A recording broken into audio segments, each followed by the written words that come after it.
No, go back. Excuse me.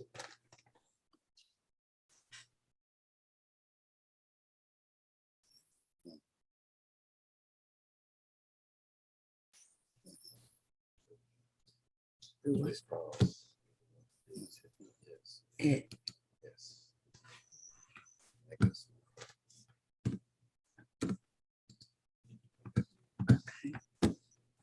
Every week, y'all. Same thing. We got it. Hello, hello. Happy hump day.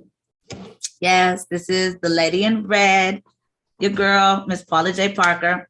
Welcome to the forum with Paula J. and Kurupt. Oh, goodness gracious. We don't want that. Now, today is, I'm getting a little weird thing going on for something. Okay, it's not doing it now. Today is Mr. Snoop Dogg, Calvin Broadus' birthday. Happy birthday, Snoop Dogg. So that means my co-host is at a birthday party that I wasn't invited to. Once again, your girl was missed on the invitation list. I don't know if it's personal. I don't think I'd invite Snoop Dogg to my birthday party. So I wore what I would have worn to Snoop Dogg's birthday party. Yes. Hi, ladies. Hi, gents. Happy hump day. So I brought my boy, my baby, like from day one, literally day one, my first job out here in Hollywood. I booked 2 jobs at the same time, Friday and Tales from the Hood. But I mean, if we want to be like persnickety, I went to my first day of Tales from the Hood before I went to my first day of Friday.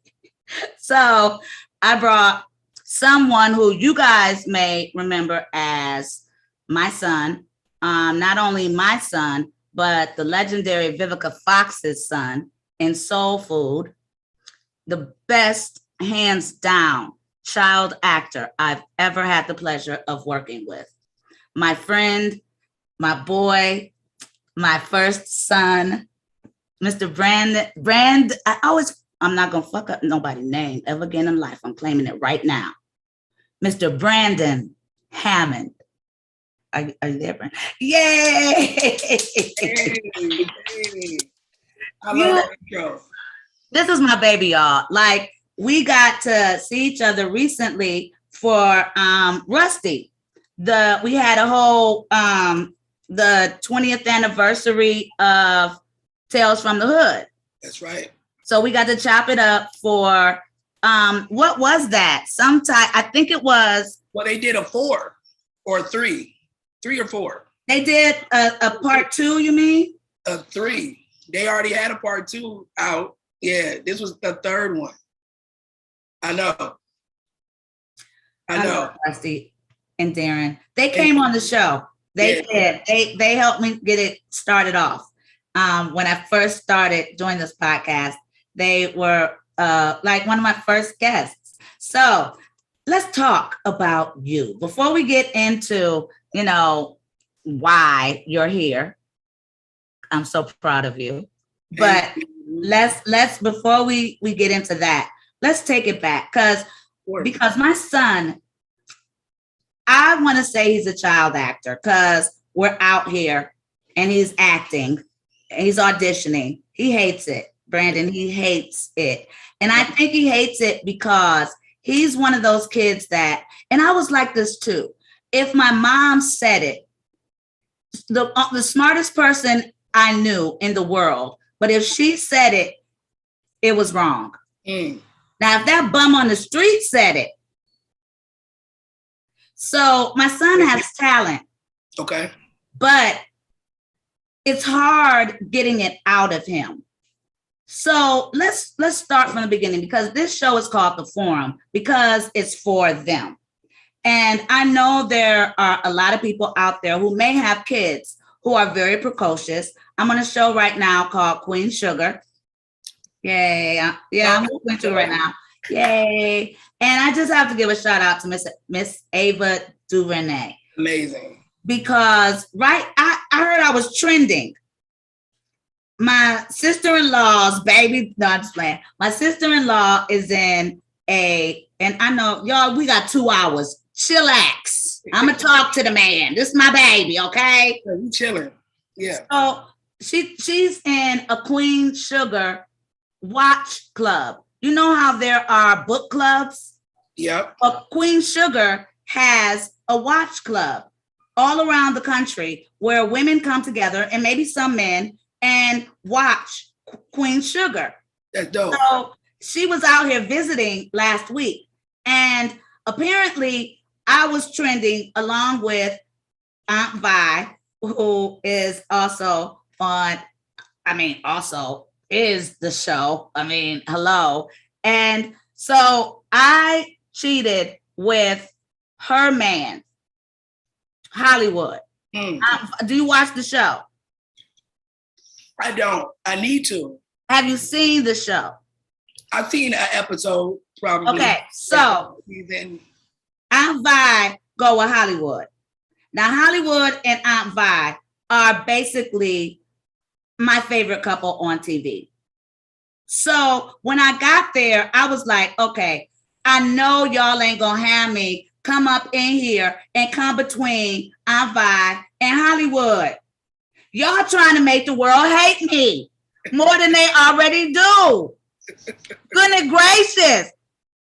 Ava was like, look. I was like, look, I said to them, if that's what she want me to do, Ava said, who is she? I said, okay, Diva. That's funny. I said, you, ma'am. She said, well, I want you to be authentic. So basically she was saying, come between them two motherfuckers. So come between them two. So that's what I did as authentically as I could. And for the first time, my sister-in-law's baby, whatever. Yeah, I'm just playing, because it's my line on Friday. I'm trying to be funny, but it's not working because I'm not even laughing. But anyway, my sister-in-law's movie club said that they thoroughly enjoyed the performance, that I was trending along with Aunt Vi, and they were team, I don't even remember that lady name. I'm sorry, my character. I don't know my character's name. Their team, I'm team Vi, but they are team her, and they understand why she tried to talk to Hollywood. So there are people out there who are Queen Sugar fans who can relate to this conversation that I'm clearly having with myself, because Brandon doesn't watch Queen Sugar. So he really doesn't know what I'm talking about. But for all you guys out there, Forrest, do you remember my character's name? No. You know what? My son's name is Gabriel, played by the beautiful Island. And I don't know any more names than that. But the point of this whole story is, I have a son, other than to give a shout out to Miss Ava DuVernay and say to you, thank you. If this gets to you, if you see this, I'm so thankful that I listened, that I am a child of God and understand that when someone gives you a blessing as beautiful as a job, that they've got your best interest at heart and just put it all in it.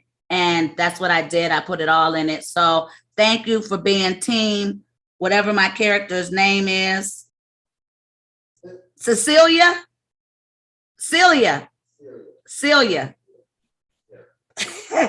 Oh, what was your character's name?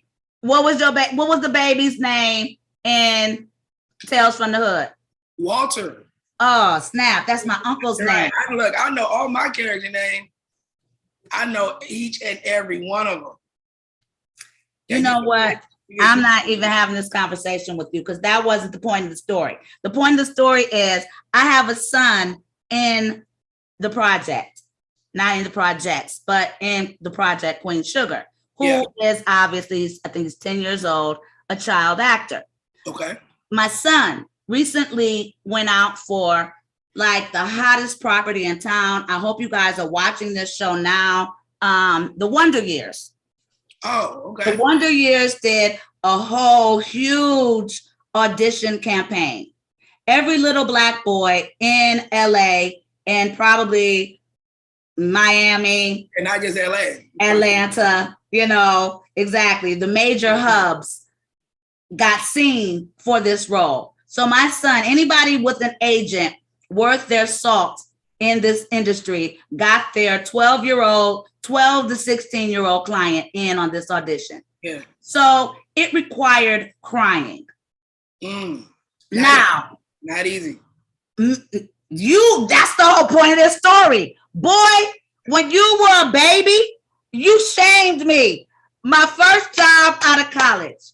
And I had always had a problem being able to cry on demand.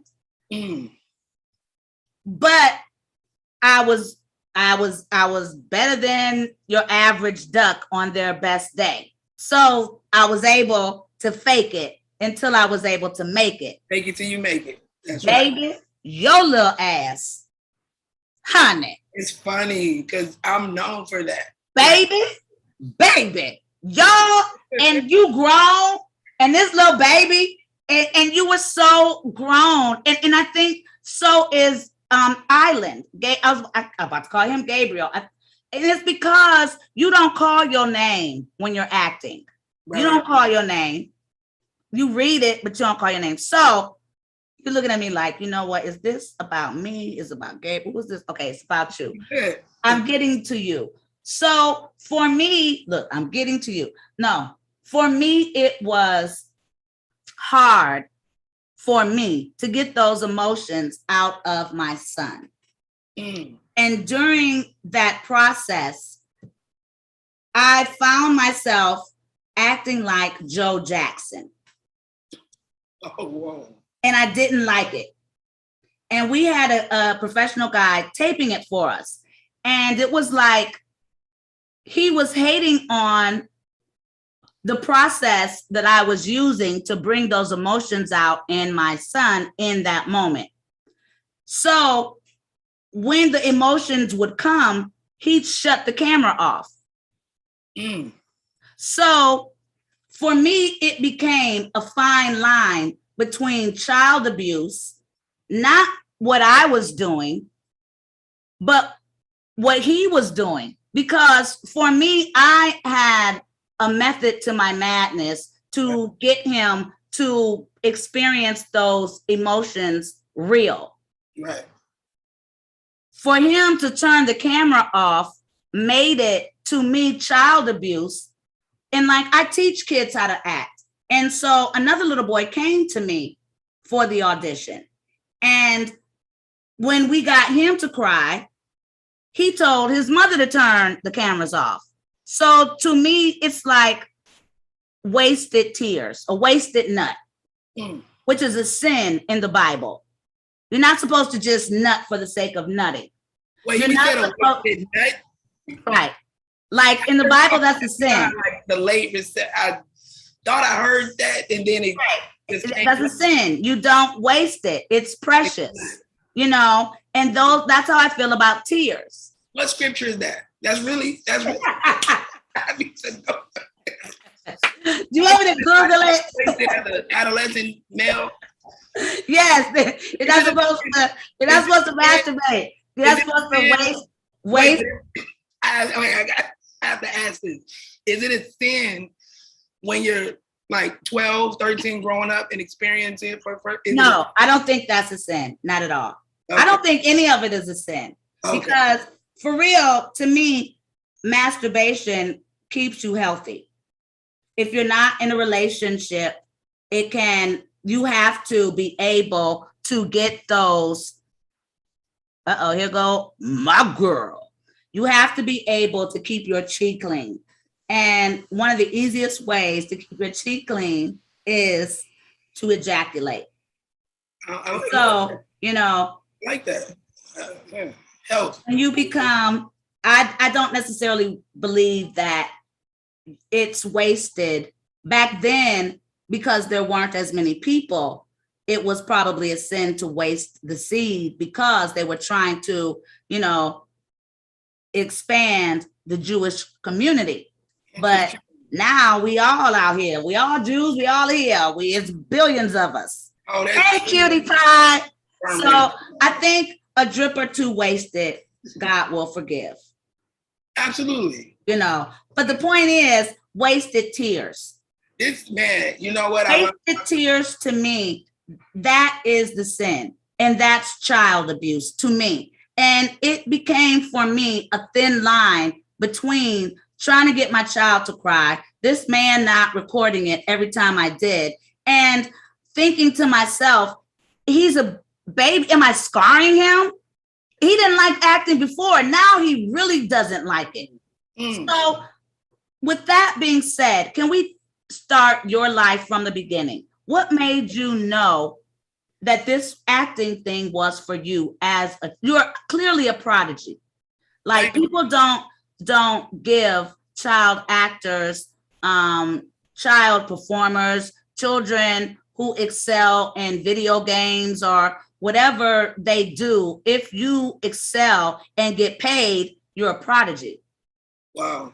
You are a prodigy. So how did you know? How did you know you were Shirley Temple? It's so funny because Shirley Temple literally popped in my head when you talked about like prodigies and child actors. So to take it back, I started when I was 5, and I just had a lot of personality, right? A lot of personality. My mother was told by everyone, like, you really should think about getting him in the business. Now, I didn't know how to. I was a talker, and in class, I was a disruptor. I would always want to entertain the class. I remember one time in the first grade, I got up and I was like shaking my ass in front of the class. Yeah. And they were, and the teachers threatened to call my mom. And so I was like, what sign are you? When's your birthday? February 6th. Okay, Aquarius. I'm Aquarius, yeah. Okay, go ahead. So I didn't believe him, I guess. So I'm doing what I'm doing, and I'm dancing and shaking. And my mom is staring outside the door with the window, staring at me. Watching. So in front of the class, and I know this is obviously frowned upon now with the times we're in today, but she whooped my ass in front of the class. Like she really. What happened to a friend of mine at my birthday party? A little boy from the hood. And, I was from the suburbs, and he was my sister's best friend's son. And he came and slapped the shit out the little biracial boy. But, I didn't mind because little biracial boy couldn't dance. And at the time, I was like, really, dude, you can't even do the rock. I mean, all you got to do is go side to side. That's throwing you off. So he slapped the shit out this little boy. So this was at my birthday party. So somebody snitched and told his mom. His mother whooped his ass so bad that I cried at my birthday party. And this must have been like my 10th birthday party. That little boy grew up. Right now, he in jail, I think. Wow. Now I think he in jail. Mom, ain't that man in jail now? My mom is here too, y'all. We got a special silent surprise guest. But yeah, so the fact that she did that, and what was your response? Because clearly it did this just the opposite for you. Right, but think about it though, Paul, like she does that in front of the class, and it was like during the day when class had school just started. So I didn't get to go home. So all day I'm known as the boy who mom came up there and whooped his ass in front of her. You see what I'm saying? At least she could have let me go home, take me home for the day. Well, that little boy, he had to sit under the table by her feet like a dog for the rest of the party. See, look. So go ahead. You had to sit there and be the little boy, the badass little boy who, now I'm not saying you didn't deserve to get your ass beat. Right. No. Because, my husband, Forrest, he had a Popeye incident when he was a little boy where he thought he was Popeye. And when he ate his spinach, he whooped everybody's ass. Popeye the same. His mom whooped his ass at home. And I bet you he never thought he was Popeye again. She was Bruno. Right. And he was Popeye. I got it. Yeah. So for me, I say this. My views on whoopings has changed a lot. Especially since I've dated my lady. And I've seen. Does she have children? Does not. But she's a teacher. And she knows how to communicate with children. Oh, great. I've seen how different well-behaved kids can be without that, right? My son, yes. Yeah. So for me, to bring it back to the original question, the outlet, my mom looked at acting as like that a great outlet, right? For me. I was never shy. So after she beat your ass, because you started with that story. Yeah. Means that it left a lasting impression. Absolutely. How do you think that affected what made you bring that up? Like, what about that memory? Because a few things. One, my mom was a single mom and she did the best she could. I didn't know my dad, so she literally did. Like, my mom was 19 when she had me.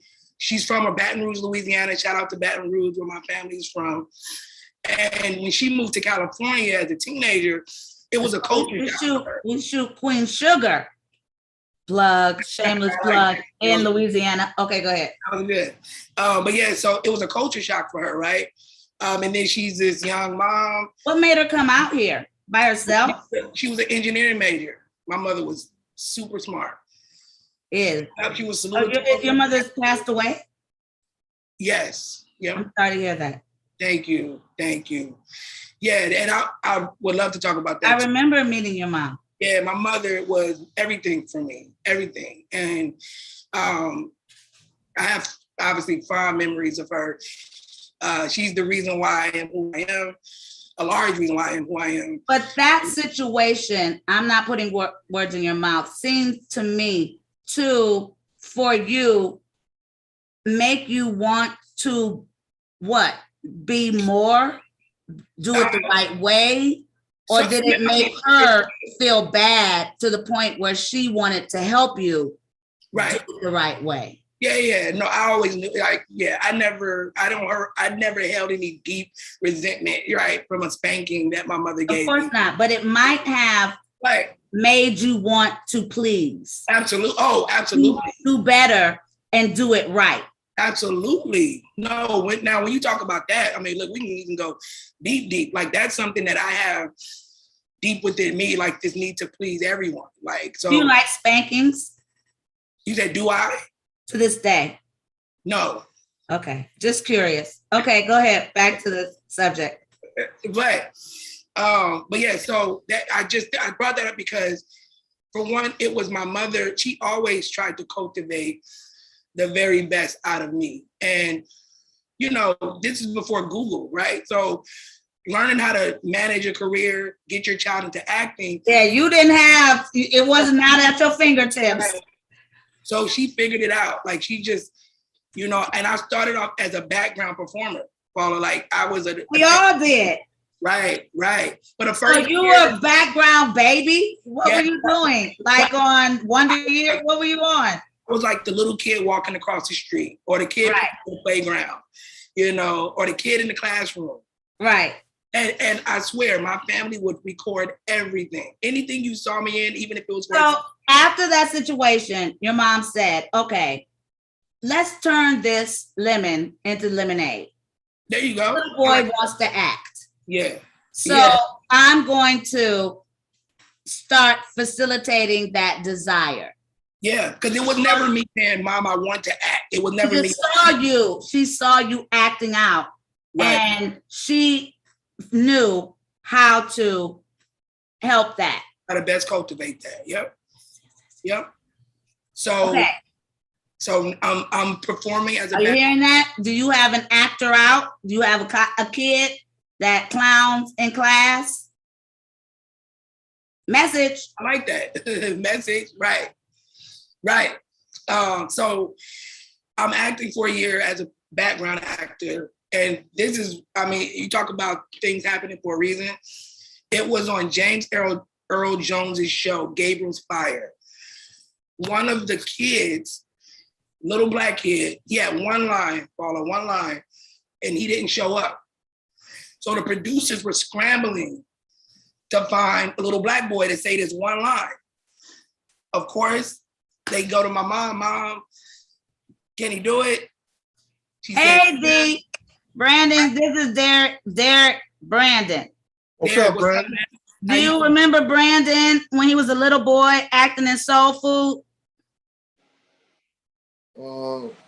Nah. Take away the beard and the mustache. Right. And then look in his eyes. Oh, okay. Think back Or if he 40 saw years. Tales. Did he see Tales from the Hood? Yeah. He was my son in Tales from the Hood. Oh, okay. There's a little What's going on, in man? our house, and I need my Man, catching up with Miles, man. One of my favorite people. my. Okay. One of my favorite moms. Yes, baby. I am not your favorite. Don't lie. You know you love Vivi just as much as I love one of Vivi. my favorites. I said one of One of. Don't even try. Yeah, I know one you of. know. Absolutely. We love us some Vivi. Yeah, Vivica is Aunt actually Viv. yeah. Another Aunt Viv. Yes. My heart. Yeah. I'm gonna step out for a second. You are one of my favorite people. You know how I pull up pictures, right? That Well, probably be good. I have a picture of Brandon where Brandon played in one of my celebrity basketball games way back. Are you gonna go get it? Gosh. Was it at the forum? You Was remember Kosi? Brandon? Oh my God. Are you gonna go get the picture? You gotta show me The this. picture, I'll be back. Okay, she'll be right back, you guys. Okay, so See that. I remember at the forum. I you're remember. on James Earl Jones's show. Yeah. So, and look, I gotta tell people, so this is a time too, and I think it's still the same, but in order to get into SAG, you had to get these things called vouchers. Right? You had to have so many vouchers, you guys. Right. But it was like the chicken or the egg, right? Which comes first? You can only get vouchers if you do SAG jobs, but you can only do SAG jobs if you're in SAG. So it was like a double-edged sword thing of like. Okay, so listen, y'all. Y'all gotta go to Central Casting. Central Casting is the place where you get your babies. If you got newborns and you want them to be in a movie, because people have newborn babies all the time. Right.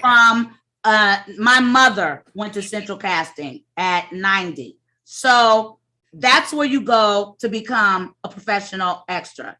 It's a management company called Central Casting. So what Brandon is saying is you needed these vouchers. Every time you do a job, you get a voucher. Right. And they write on, it's a literal voucher. They write on it what you did, how many hours you worked, and you have to collect these hours so that you'll be eligible for SAG, which is the Screen Actors Guild Union for actors. Okay, so Brandon is telling you that it was a double-edged sword. It was damned if you do, damned if you don't, because you needed these vouchers to get into SAG, but you had to be SAG to get on the set to get the vouchers. Right. So a quick way to get into SAG and bypass all that is to have what happened to me, which was on obviously James Earl Jones' show is a SAG project. And how did you get? Okay, so Central Casting will send you to these projects, even if you're not SAG. They will send you. So clearly, they sent you as an extra. Right. Just and clearly you. So let me warn you: if you are not a good extra, you will not get recalled. So clearly, Brandon was getting good reports from his first ADs, who are the people that encourage and request the different extras. So Central Casting will call you one time. If you don't make it shine, they may never call you again. So Brandon is telling you that he as a child was doing so well, even within the menial, let's say menial, because it's the lower echelon of the acting, it's the lowest you can get as an actor is an extra, but there are still rules and regulations and hierarchies. So what Brandon is telling you is he was on a fast track in that world because he was consistently being called in for union jobs. Yeah, I remember before I did Who's the Boss as the kid on the playground among the bars, like, you know. Right, major screen time. So James Earl Jones, the little boy, doesn't show up. What was his problem? You know what? To this day, I don't even know. Thank you, little boy, wherever you are, if you watching. Thank you. I don't even know. He might be. He just kept you at home. That's funny. You know what? Things happen the way they're supposed to. My mom. Yes. So he didn't come, and they like, oh Lord, he didn't come. What we gonna do? Right. And you know what? It's so funny though you say this because I had a conversation recently about the difference between, and you talk about Ava DuVernay. I believe it was a quote from her about luck and like, is luck opportunity meets. You know, she's from Cali too. Yeah, I'm aware of that. Yeah. The difference between luck and. Well, they say like, is it luck or is luck opportunity meets preparation, right? So, for instance, that opportunity. So what happened? I say the line now because they don't want to get in trouble, right? Because he's an extra. Remember, he's an extra. Right. That means he's not allowed to talk. Right. The only way he can talk is if they bump him up. Right. So they to a one-liner. Right. They had to streamline me into SAG as a result of me saying this one line. And that means he got straight in. Right. So you guys didn't even have to pay. They even paid. Did they pay the union? Back then, they would have paid the union for you. Today, they won't do that. Won't do that. But back then, they'll even pay. They probably paid your union because it costs like $3,000. Right, because they could get it streamlined, and that means he was allowed straight in. Either they waived the fee or they paid it for you. Yep. So I say that though, like, so that opportunity, right? People's like, oh, you were lucky, and I'm like, I was streamlined because I booked a gig that was after. But I was a lead in an after gig, so that made me streamlined into SAG. But I still had to pay that $3,000. Damn. So go ahead. So that opportunity is only lucky because I took advantage of it, though, right? Because if I was horrible or if I was shy. So how did it happen? So who came over to you and they were like, little boy, can you say this line? No, they went to my mother the first week. Yep, they said, ma'am, you know, we need your son to say one. Now, had you been like walking around and being the toast of the town, or they just took a look at you and thought you were a cutie pie, or they just found the first black little boy? I'm gonna keep it 100. You know, extras, they're not always treated right. Yeah, so no, it wasn't no toast of the town. I was just with the extras, with my mom. You were a cutie pie. Okay. So, do you remember the line? I don't. So when they asked, I do. What was the line? The line was, she's on drugs. And how did you say it? I said, she's on drugs. That's it, America, right there. That's it. That's just say the words. The rest is history. See, my little ass have been like, she's on drugs. looking all in the camera. She's on drugs. She's on drugs. Looking all in the camera. I look sassy. I was the beginning. How would you have said it, Derek? Let me hear you say it if they'd have asked you. Derek wants to be an actor. Put that emotion on it too. Let me hear. You gotta put that emotion on it, Derek. You ready? Action. She on drugs. Wait a minute, you got to get your voice right. You can't, because there was a little squeak in there. That wasn't bad though. But that wasn't bad at all. Because he was like, what I'm going to do? He even used the hand, right? Like that. That choice. Yeah. Choices. She on drugs. That was it. You see? Derek, acting is also voice control. Derek just Brandon. Like what Derek just gave versus mine was the sadness. His was like it is what it is. Oh, see, that's the choice because you were a little boy. Was it supposed to be your mama? It was either my mom or my sister, like a sister. Whoever it was, you I was in a cared. foster home. I was in a foster home. So what, did you like tear up? I probably got a little sniffle. You know what? I probably got a little sniffle. I don't know where he gonna be when y'all see it. Someone hit him like that. I probably got a little sniffle. That probably was the beginning of the tears and the sniffles and stuff. Yep. Okay, so who did you have to say it to? James Earl Jones or? It was one of the regulars on the show. It wasn't James though. Did you even know who James Earl Jones was? I did not. Yeah, I'll be honest with you. At 5, 6 years old, I did not know who he was. Not Luke Skywalker. What's the man's name? Darth Vader. Darth Vader. Yeah. Okay, you was like, but we all knew. Okay, so were you excited? Did you know enough to be excited that you had booked something? So I didn't know the ramifications of like getting into SAG and all that. I was excited that I was saying something. Right. I was like, yo, finally speaking. Yeah, like finally, all this time somebody sees me. Try to see me on something where I'm actually saying words. So you even knew to be proud of that. Yes, absolutely. And to have all your friends watch. So you were still in school. Yeah. Okay. It's so you're like, yeah, see, I got my ass beat, but look at who's on TV. That's right. That's right. Mom made her beat my ass, but she put my ass in a movie. On the screen, yeah. My mom is Joe Jackson. You just get your ass beat and go back to your bedroom. Bragging about ass beats, yeah. I get my ass beat and make coin. And make coin. I like that. See? Because we all got our ass beat, y'all. Don't play like you didn't get your ass beat. Derek, did you get your ass beat? Did your mama ever beat your ass? Derek, why are you telling that story? I'm telling you, I'm dead. Never in your whole life, your mother beat your butt. I was bad. And she never beat your butt? No. Never? Come on. Not even once? Do I look like I get ass whooped? Yes, you look like you should have. Nah. What about your dad, your grandma, your auntie, the dog? Did anybody take the time to beat your ass? Oh, no problem right there, y'all. You spare the child, that's what you go get. I love you, there. Don't be looking at me like that. You know it's all love. You know somebody should have beat your ass. The streets. That's funny. He's at the streets.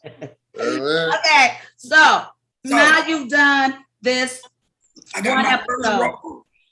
And now what? Do you go get an agent? Did somebody see it on TV? See, you already know the steps, Paula. So at this point, I'm past central casting. Now I'm like, I need to get an agent. That's right. I done said she on drugs. Right. I said it with the tears and everything, but I'm a sex man. That it required a 5-year-old to say that line. So, Kelvin had grown and said it. He was 5. So shout out to my very first agent, Tony Kelvin Arletta. They took a chance. You auditioned too. You auditioned for agents, y'all, like just like with shows. So you had to say a little monologue, or did you do a scene that they gave you from a current show? I wish I had this tape like to show. It wasn't like an interview where she just got to know me as a kid. I actually didn't have to read anything. And I remember this because they were like, so who's your best friend? I was like, my mother. And they was like, what she's like? And I go, she's like a mother. And I was like, and I had these just big old almond looking eyes. And I'm like, how can you say no to that kid? Like, how can you, like, looking back? I'm like, right. Like, you had him in the palm of your hand. You're like, sign him up. To that kid. How can you say no to that? She's like, so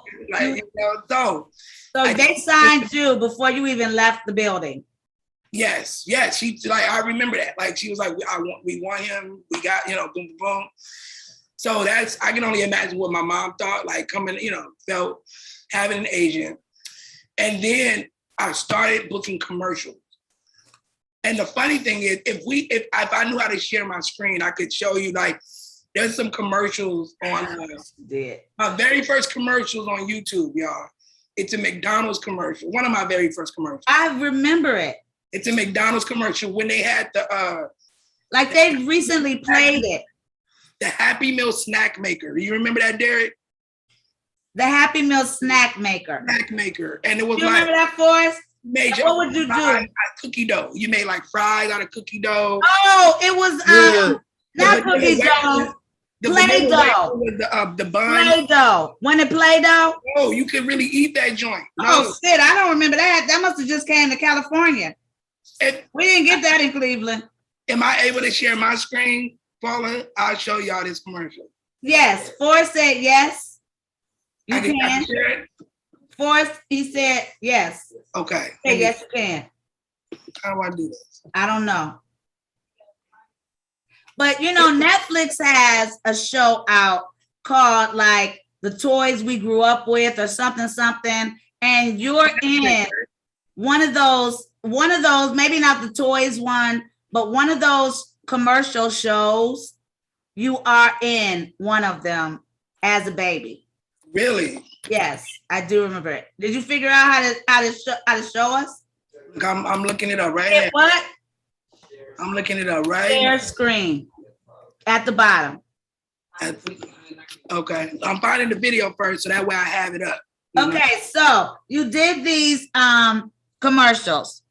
So how many do you think you booked about before you? A bunch. Honestly, Right. I did a lot of national stuff. Like, Once again, y'all. So let's this is for you. Let's take it from his hierarchy. He blew up Central Casting and the whole world of being an extra to the point where he was able to get flown, streamlined, as he says, and that's the fancy term. I just say skidded through right on to the union. He got right into the union. Now he's too fancy for Central Casting. He's on to the next level of agents. He goes in and meets with a child agent. Now, if you're out there hustling, trying to get your child an agent, I know you're wondering, how in the hell did your mama find that wonderful woman? Do you remember that they come after you? oh, but for the new generation, there was something called the Yellow Pages. Ah, Yeah, there was something called the Yellow Pages. she looked around. I remember it distinctly. It's big old thick. It's a big thick book, y'all, and it literally it's called that because the pages are Yellow. Well, they're actually white. Some of them are yellow. they do have white Right. pages. You're right. They're yellow. The white pages is white. Yeah, They shout out call to it- on the East Coast, they call it the phone book.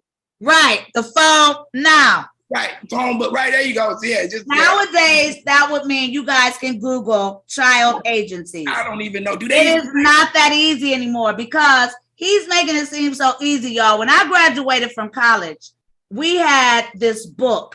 Do you remember that book? You may not remember that book. Agents of agents. Yes. You remember that book? And it was called like The Book. I know. I don't know where it goes. She might remember that book, but it was a book that they had that had every single agent in it. Why did I send my picture to every single person in that whole book? Really? Hey, that's called determination. And you know who reached back? One person. A Howard University grad. I have to give a shout out to David Johnson, who wrote the movie Woo, who I ended up starring in. He wrote the movie for Underrated movie too, Paula. Huh, baby? Underrated movie too. Oh, thank you. He wrote the movie for me, but I'm not Jada Pinkett Smith, so that's how the cookie crumble. But I have fun. If I'd have been Jada, I wouldn't have gotten to work with Dave Chappelle. And being able to work with Dave Chappelle was, for me, what made that movie, you know. Oh, I found the commercial. I found the commercial. You found it? Okay, can you put it in? I'm about to share this screen with y'all. Okay. Tell me y'all see the screen? Y'all see that? Oh my God. Yeah. All right. Which one is you? You'll go see. Like, it ain't one of them. So y'all ready? Hey, Randy. My brother is in town. Everyone. I'm sharing audio. Get in here. This is my son, Brandon. Can you come on this way? From Tales from the Hood. You should be here, right? Hey, Brandon, how are you, sir? This is my brother, Randy. Hey, Randy, I'm doing well. Right. How are you? How are you, sir? I'm doing quite well. Oh, Brandon starred in Tales from the Hood with me as my son. Right. And now he's showing me, we're talking about his first job. Mm-hmm. Now, his first job was on a James Earl Jones show. This is his first commercial. Mm-hmm. So, sharing his screen on Zoom, All right. and he's pulling it up for us. He's got to find the I right. think y'all can hear this because I want to make sure I shared it correctly. Okay. All right. Okay, here we go. There we go. So he's gonna play it for us. Award-winning stuff here, y'all. This is. We can make Happy Meals at home. Yeah! There he is. Your own Happy Meals, tasty snacks that look so real. Fun to make, fun to eat. Looks like burgers and French fries. It can't be good. Yeah, share. Why do I remember this commercial? McDonald's Happy Meal Magic. With the Happy Meal Magic snack makers, you can And I had that configure been your wrong. delicious snacks. The Happy Meal Snack Maker set comes with Y'all everything really you see make it here. Ingredients not cool. included, assembly required. What was that little burger? Beans? What was that y'all was putting in there? Vanilla wafer. The bun with vanilla wafers. Vanilla wafers? That's what the bun was. And then what was the meat? To this day, I don't want to know. I don't think that stayed on the market long. Can you pull us all back up? I know This people is was Jay mad, the but they Street. thought. Hey, this is Brandon J. Jay, what up, man? Can you get What's your good? Happy Meal off the screen, please, What's good? What's going on with you, man? Oh Brandon, man, a pleasure to can meet you you. take Man. your Happy Meal off the screen, please? Oh, yeah. Thank you, babe. I just don't want to see the Happy Meal no more. That Don't want kind no of happy. scared with the meat. What that means? Okay, so Jay, we're talking now. That was his first job, his Yep. first commercial. Y'all see No. it? Wow. Good. I got I'm in there, right? But quit Yeah. playing. You had to conquer the commercial world, and that's what we're saying. That it was the next step. That was the Booking next step. nationals. Now, McDonald's, Coca-Cola, those are nationals. Right. We're not talking about Cedric's coffee shop on the corner. Now, those are nice books, Yeah. or the car shop. I see a lot of pretty girls booking car shop commercials for their neighborhood car shop. We're not talking about those. We're talking about the nationals that will keep your family in the money Dead. for years. Yeah, We're talking about the ones that come on all the time. Tell them how those commercials work. Every time Tell 'em. it's played, You the one booked them. I ain't booked no nationals. y'all, when I say My son did. I didn't. you much rather, like, if you are like hitting on commercials, y'all, trust me, stay in that lane. There is nothing wrong with staying in But that no, fuck. Oh, excuse me. Man, like, see, Stand in that lane. what about that? What If about you that can. all state? What Huh? is the progressive? Like, The progressive there lady. are certain Progressive commercial lady people. killing. Yes, that is the natural progression. To be Right. so cold in the commercial world that casting agents start calling you for real speaking gigs and Like auditions. the progressive lady, she get paid, ain't she? Exactly. Now, Every some time it's like played. the lady from not Zatarant, Popeyes, the Popeyes lady, she's Yeah. a graduate. That sister went to Yale Drama School. Do not think that she is not getting paid. Oh, the black lady? That campaign, the Black women. Popeyes lady with the short haircut Yeah. is a Yale thespian graduate. I didn't know that. That's dope. She's dope. She's a cold actress That's who dope. booked her first gig as the Popeyes lady. Now Yeah. she gonna let that ride. I pray for her that she does what she's trained to do. Right. And that is segue that facial recognition into a career, that will last like Brandon was able to do. Thank Yeah. you. Yeah. People like you mentioned, Derek, the guy from, some people are famous and then become spokespeople.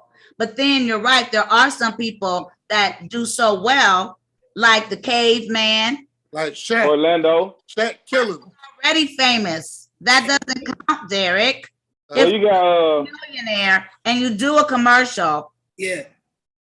You're you good. got Orlando from the 7-Up commercials. Okay, and what Orlando Jones? Yeah, from the 7-Up commercials. You know, he Yeah. started in the 7-Up commercial. But Tyrese Gibson started in the commercial. He started in the Coca-Cola commercials. Yeah. I forgot about that. And my girlfriend Toby was in the little girl with the braids that he was showing out for on the bus.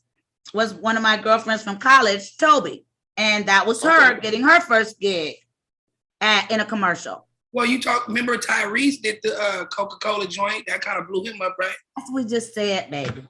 Oh, you did? Oh, I'm sorry. I know you said Tyrese. I'm sorry. Here for real, y'all. I know it seems like sometimes I re-ask questions. We really can't hear each other. It's really hard, but we make it work. Okay, B. So you booked all of these commercials. Now you the man, 5 years old, you the man in the commercial. You highlight my career like whatever. I was the man. Yeah, I was the commercial king, all right? At 5. What about now, Brandon? Between like 5 and 6. I'm not gonna rush my interview, Derek. Oh, my bad. Oh, Yeah. commercial. So The first, commercials. the first movie I booked was Menace to Society. That was the first film that I booked. Dope. Yeah. Thank you. And With the revolver. I originally, He had a revolver. huh? Jay said you had a revolver. Yes. Yeah, he had the revolver in one of the open scenes. Yeah. The opening And scene. Jay They know. Yep. Yep. is our dude from the streets. So I played. They know. So I played Young Kane. Yep. Yeah. Yeah. Oh, but the funny thing, this is a lesson for your audience, Paula. I originally auditioned for Anthony, which was Jada's son. I originally auditioned for that Who? Oh, Jada's son. in the movie. What's that? Because Oh, actually, that's my friend. His name is Julian. He's actually a dope person. y'all like, y'all little kids, and especially the mothers, y'all be on the T. Y'all be like, who booked that? Oh, little John. He's actually a friend. I grew up with him in the industry, though. Like, he's actually a good friend. Like, I knew he was. I knew you knew him. yeah, no, he's cool. But That's my whole point. I'm not you know what? necessarily hating on each other, And but you gotta admit, though, if you look at that film, he looks like he could have been Jada's son more than I could. right. If you really re-look at that film, I know, baby. right? So I know. what was amazing was That's what it is. what was amazing was the Hughes brothers was like, but we really enjoyed you, so we want you to play Young Kane in the film. And who was Kane? Tyron Turner, an actor named Tyron Turner was older Kane. Man. Oh, my baby. Oh my God, that boy, that man. Yeah. You know, he is, when I came to LA, I was looking for his butt. That was my crush of life because of that movie, Minister Society. Really? That's funny. Was my crush of life. I came to LA like, where you at? Mm-hmm. Not Lorenz, huh? Not Lorenz? Well, that was 25 years ago, sweetie. I've met him and that bubble's been burst. Yeah. So Tyron, you play baby Tyron. Yeah. Yep. Oh, y'all, my favorite Tyron is when he had that wig on. Oh, in Belly, And Belly. eating the banana. And I That think man was serving that banana. he just like I can't talk about the way nobody eat a banana though. 'Cause My lady, I peel the whole thing, and take it out. and yeah, and she's like, who eats bananas like that? Men do. That's what I'm saying.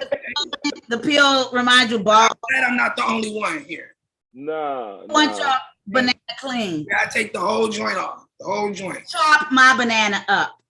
Because I don't want nobody looking at me getting all excited because I'm enjoying my meal. I don't eat them like Tyron did in Belly. I'll tell you that. Nah, we don't do that in real life. Nah. Eat 'em like that. My banana is charming me. Okay, so Tyron, the banana Like, section. So you played Tyron Yeah. not Belly, in Menace as a baby. So you went out for the audition to play Jada's son, but because they saw you something in you, they asked you to read for the other role. Right. You obviously rocked because Jay, our guy from the streets, remembers you. No, he said, he was holding So real quick, I'm a fan because you got a lot of my crushes as your parents over the years.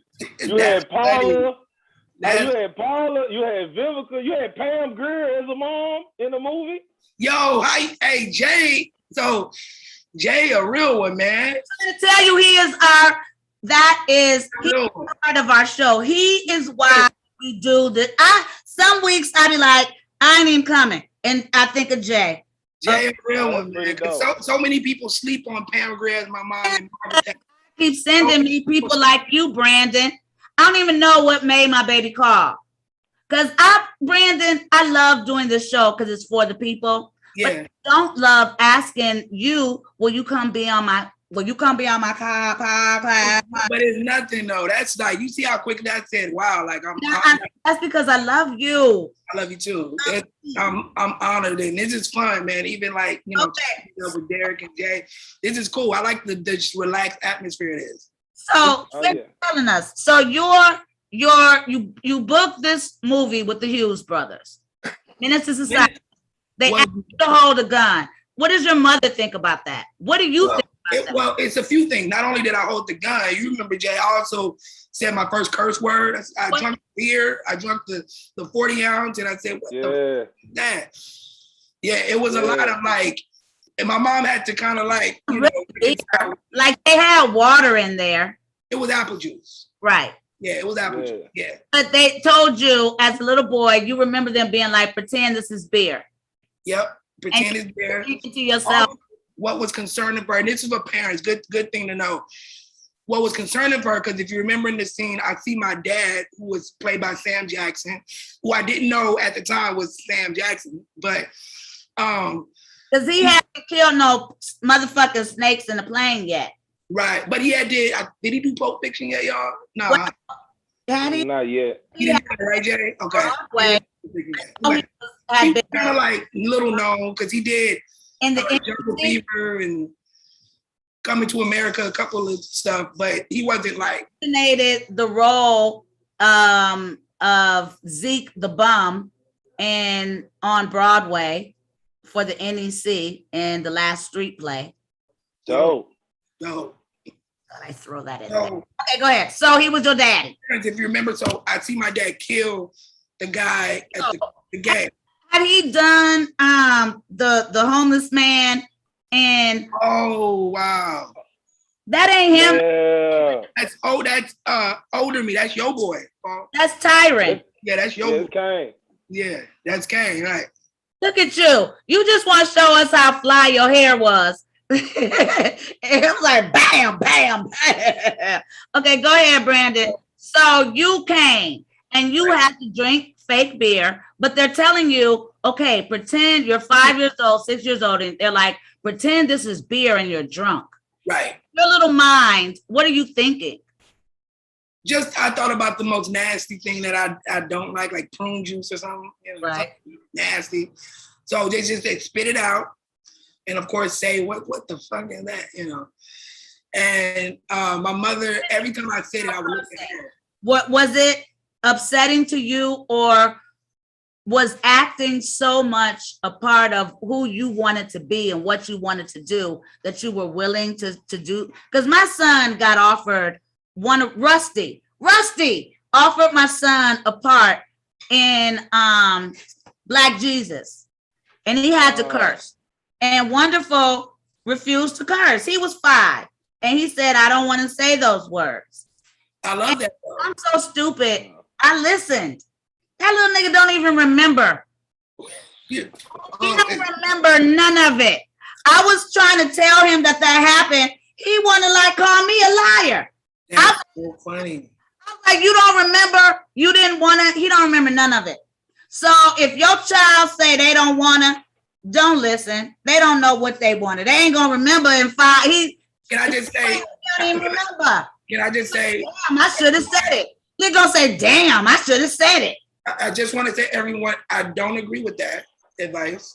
I want to make that clear. I don't agree with that, but I love Paula anyway. So go ahead. Yeah. But you felt comfortable enough saying it because. So I felt, it's funny because I felt uneasy too, because I knew, it's a bad word, right? You don't say the word. But every time I looked at my mom, she was okay with me acting. It was okay. But he didn't care about my feelings. Right. Preparing. I'm just gonna let it go. I'm gonna let it go. Okay, go ahead, Brandon. So I do that, and then also the scene where he killed. Like what was dope about Alan and Albert Hughes, the Hughes brothers. I never saw the scene where he shot the guy. Like it was all like cheated. You can explain right. Like you wouldn't point the gun at someone. They cheated it. Right. They'll be like, so they'll get their, so like, I hope I'm not speaking too actory, but no, like coverage of me. They would get my coverage, and they would say, "All right, Brandon, your dad shoots the guy. Look down. Now you see blood, and like, turn your face up, like." And so you never saw those things actually as a child, guys. Never saw it as a child. Yeah. And then on the reverse shot, right, they would get all of the bang, the real stuff. Right, but when it was his shot, it would just be him and nothing. He wasn't looking at anything. Yeah. So that's for any like parent that are worried about, there's rules and that they legally can't do or subject a child to. So yeah. So that's what was that experience. But that changed my life. Or like that movie, because then it became, remember, it was the commercial kind of time. Then after Menace, I started booking just a lot of film. And after Menace, I did Waiting to Excel with Angela. So Menace came next, Waiting to Excel. Okay, Menace, then Waiting to Excel. Yeah. Wow. Menace, Waiting to Excel. Then I did, it's a movie most people don't know about called Strange Days that Angela did too. I played her son there. Sci-fi movie. Yeah. Oh, so okay. Yep. I played her son in that. Then I did Space Jam. Now, dope. I played young Michael Jordan twice in a row. Was Angela a reason why you ended up playing her son? Was it the same? So here's the funny thing about that. I actually auditioned for Stella Got a Groove Back, and they wanted me for that. But because I already was an older guy. But because I played her son twice in 2 other movies, they said it would look weird. It would look like we're always casting this boy to play her. Because you're both cold. Huh? Because you're both cold actors. Thank you. That's look, I'll say let's go for 3. Yeah, that's a number. Like that, let's go for 3, Okay, so then you do Space Jam, right? Dope. Yep, Space Jam where I played the ghost. Now, that right there is the book of a lifetime. Yeah. For any kid, yes. Dude, when you were a kid, did it hit you that you were about to do a movie with the Looney Tunes? No. And Michael Jordan? And Michael Jordan? Yes. But that's his story. That was when you talk about like when you may not really know who Sam Jackson was or James Jones. Obviously, I knew who Michael Jordan was. I knew Bugs Bunny. So, and y'all remember the commercials would be like Mike, and here I am. I get to be Mike. Oh yeah. So like the whole "Be Like Mike" campaign, and I actually get to be him in a movie forever. So that was just, we had a table read, and Michael is at this read. Oh wow. And he's like, so who's playing me? Mike. He's like, who's gonna be representing me? And they all point to me like, boom. And I'm just like, a deer in the headlight, right?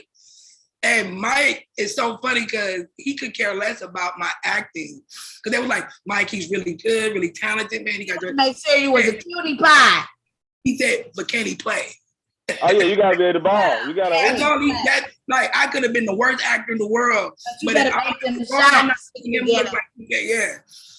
So luckily, I had you on your jump shot, on your free throws. Oh come on now, that was me. Jumpers wet, jumpers stay wet. Yeah, you feel me? I ain't mad at that. Right, come on, I Jay. ain't You mad at saw the that. movie. There was no cuts in between them shots, y'all. That was all me. I was born in the Shire, so it was niggas that was tight about not like you was MJ. You got to be MJ as a child. MJ, man. So you know, and everybody saw that movie. Everybody, mama saw that movie. Yeah, man. Like, yeah, that was a So dope what was moment. the process of booking that movie? Was it a long process? Was it a big deal? So that was like, I remember that would have been a huge that book. it was like 4 calls, and I remember it going from like just like hundreds of kids to 50 to 20. It was like each time it would just get smaller and smaller. Then it was down to like 5 of us. Okay, then what happened? We really are shooting free throws, by the way. So I think they're checking all of that, y'all. They're trying to balance a good actor with also someone who also looks serviceable on the court too. Like, and you was hitting them. You was hitting them baskets. Absolutely. Come on now. Yeah. Okay, you see the fall? You see the fall? The jumper stayed wet, y'all. It was wet. So the top 5 baby actors. Do you remember who might have gone up against you? I don't. And you know what? If I did, I don't even know how I really did. But I really don't. Right. But you, at the time, do you remember recognizing who they were? It was like, because sometimes you sometimes see the same guys over and over. And right, exactly. It's like a range, right? Like, exactly. So you're gonna see naturally some of the same kids because you're in that age range and that look range. So did you feel at any time like they were choosing you over, like you had an in, like somebody may have winked at you, or they were being extra nice to you, or how was your mental as a child during something so stressful as booking that movie? I believe I could fly. Like, that's a big movie. It was huge. Yeah. I'll say this. For that, I was so like, it was so like tunnel vision. That audition and that film. Prodigy. So I was so wanting to, like Jay said, like to have that opportunity forever. Like nobody could ever. You got it. You got the magnificence of that moment. Thank you. It was an amazing honor.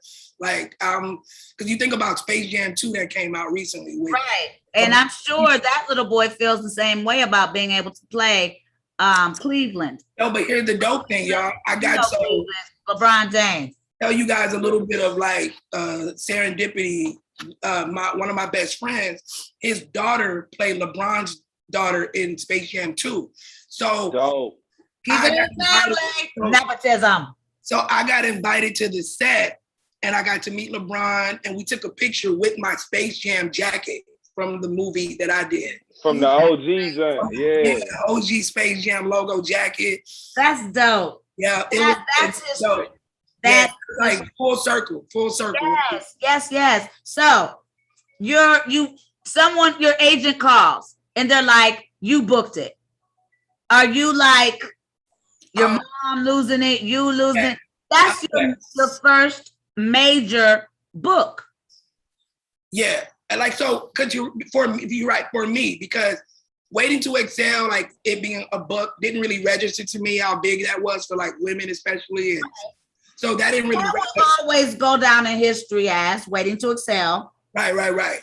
But and Minutes, that was a classic later, like it became like known as, but always go down in history, another classic movie. Right. But you're right, Space Jam. That's universal. Right. That was like supposed to be meant to be a blockbuster. Supposed to be. It was.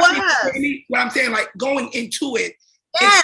This is considered a blockbuster type film. So yes, like they knew on paper that was about to be legendary. Yeah. So this was just huge. Like just the whole technical aspect of combining, it was something that was, a first for them. Right. World and all the other movies came out and they were doing it a little in the 70s with Ralph Bakshi, but for all intents and purposes, it was the first time major celebrity cartoons going to interact with major celebrities. Right. Yeah. Even Roger Rabbit aren't even cartoons. Of course, Roger Rabbit. Who came Roger Rabbit? Yeah, Roger Rabbit. Yeah. They But had it's that one. different. That was It's different with animated. MJ though. Yeah, Roger Rabbit wasn't famous. Right. No, you're right. Roger No, Bugs Bunny is was the GOAT. Roger was, but he ain't MJ and Bugs Bunny though. Right. No, you're right, Jay. He ain't. No, that ain't MJ and Bugs at all. No, he ain't Bugs. He don't have no what's up, dog. Bugs- He don't even To me, Bugs is in the conversation of GOAT with probably like Mickey Mouse. Yes, thank you. Yeah. Bugs is a That's goat. fact. Roger just came on the scene with some silly mess. Right. He got a really pretty wife. He just got a pretty wife, and that was it. That's what blew him up. I like how we turn them into gangster rappers and shit. Like, no, he ain't no Bugs though. He ain't Bugs. He don't even know how to eat a carrot right. He be like, Bugs like, Bugs know what's up. So you booked this job. Now you're everywhere. So how that- did your life change? So As that a kid? changed me because now I'm like, wow, if I can get this, I know I could like get about that. So the next thing I get was a movie called The Fan with Wesley Snipes and What Robert. about my movie? When did you do that? That was You just skip my movie? no. Yeah, I look, I know the timeline. So all of these movies came out before I was even in LA. You've been a movie star when I was in college. It's funny because you said High that. school, and you was a movie star. Funny because you said that on the anniversary of Tales from the Hood. Remember, you was like, this little boy is like a veteran. I'm coming into this like he's done already did this and this and this. Newbie. I'm the green one. Okay, so then you did what? The Fan with Wesley? Wesley and Robert. That was good. That was a good one. Thank you. And you know, working with Wesley and Robert De Niro, man, like that was good. Huge. That That's movie huge. was so crazy. Robert was crazy. it's so funny. I'll be real with y'all too. I don't. It's funny because even my lady who like she loves that film more than I do. It's weird. That movie's so good. I hear that. Another underrated film. I hear that. And I appreciate it. I think Robert it's De Niro recently played another character, not similar, but along the same vein, Yeah. where he was this crazy like photographer. Oh, De Niro. Yes, and that didn't even get the like. I don't think people like to see him as an obsessed fan. Clearly, because this movie that I'm thinking of more recently, also he didn't get the accolades or the acknowledgement that I think he deserved, like he did in The Fan. And I think that might have been along the time when people were hating on Wesley. You know, there was a time in Hollywood where they couldn't take his beautiful blackness. Yeah. He touched turned to platinum. Wow. Every movie, he was going from Spike to blah to blah to blah. No matter what genre, from Blade to no matter what demographic, you know, white, black, Wesley was winning. And I think that might have been one of the reasons why during that time, I don't think people thought Wesley deserved to be in a movie with De Niro. Yeah. He did it though. I highly disagree. I think it was one of the greats. So go ahead. Then what? Tales. And Tales. Tales. So And you know now what? we get Somebody to might correct me. It may have been the other way around, but I know they were like back to back. Those two things. So we get to Tales, and I meet you. Yep. How on earth are you able to do that? And how do we mothers teach our children without feeling like, because for real, Brandon, I feel like it's child abuse. Even if it's done with the best intentions. Think of grandma, think of the puppy dying. That is terrible to tell your child and think of people dying to make them cry. Like that to me is like, I feel horrific. So, you know, I'm trying to, in the moment, be like, oh, I love it. Yeah. Look at that. Look at Paula. Look at you. And we were so connected. We were. No, we were. Like, you're the same person. The way you're looking at me, Paula, like, it's like. And you were so precocious. Like, just intelligent beyond your years, but you were still a little boy. Little boy. Like, my little boy now on Queen Sugar, that little boy, I don't know where his mama found him. He's from I gotta watch it because I like seeing Gemini. That little boy is old. We call him old man. Wow. That little boy an old man. That little boy ain't no little boy. That little boy be running game on me like he gonna take me to dinner. I be like, look, little boy, you put your money in the bank for college. That's funny. That's funny. But I don't know. I can't even verbalize how talented to the point where I don't even know if you remember me asking you for tips. I don't remember that. I was like, will you teach me? And you were like, okay. I think you told me you think about your dog. So you kind of close. So for me, here's the funny thing. I do think about something sad. So I heard you say, it's funny. I'm like, I don't know if you're going to like my answer as far as how I do it. But because now I can do it pretty much on cue without really. Now I can too, because it's a trained muscle. It's weird, right? Yeah. Ourselves to do it. Right. And I like to use music. We trained it. Yeah, we trained that, Paula, like over the years. We've been trained. But then I would literally. You were my first movie. So it was, yeah. Go ahead. Then you would literally. One there that I loved. Like, so, and we haven't got here yet, which is like soul food and stuff. But with Tales, I always, with my mother, who was my best friend, I always would think of her in the bad situation. And immediately it would just. Y'all don't understand this baby. We be like kicking it because that's just what you do. And then they be like action, and it be like, yeah, falling. Yeah. And then they be like cut, and he be like, so what was we saying again? Right. PJ, let's go back to playing jacks or whatever, whatever we were playing, let's go back to fucking, Yeah. And then 5 seconds later, okay, we didn't get that right. Brandon, come back and do it again. Yeah. Seconds. Yeah. I mean, just bawling and just because they say in acting, if you cry, your audience won't. But some people know how to cry to bring you in. Whereas some people, you can tell their crying is about them versus about the moment.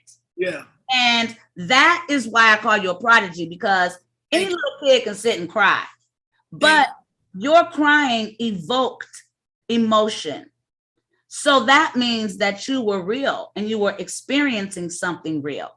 Otherwise, we wouldn't have been able to experience it along with you. So I'm really humble, and I'm always humble when I hear stuff like that. Emmanuel Lewis, right? I spoke to him like last year. Hi, Manny. Hi, Manny. Give me Manny's number when we get off. And I'm gonna bring him on here. Y'all are gonna Emmanuel Lewis. He got some stories. That's my baby. That's Webster, right? Manny will keep you entertained. Yeah, that's Webster, man. Yeah. I don't know Manny. Manny's dope. Manny was. Yeah. I don't know what y'all think. Manny be having bad bitches, and Manny is. I knew it. I don't know what y'all thought. That man. I knew Webster was one of them. Webster ain't playing with y'all. Quit playing. I knew it. I knew it. I knew it, man. Sometimes you can just tell. I want to say things, but I would just let Manny say it. Because Manny will tell you. Manny will let you, honey, we're going to bring Manny on. Y'all want to bring me? I know y'all do. Y'all don't even know y'all do. That'll be an enjoyable one, too.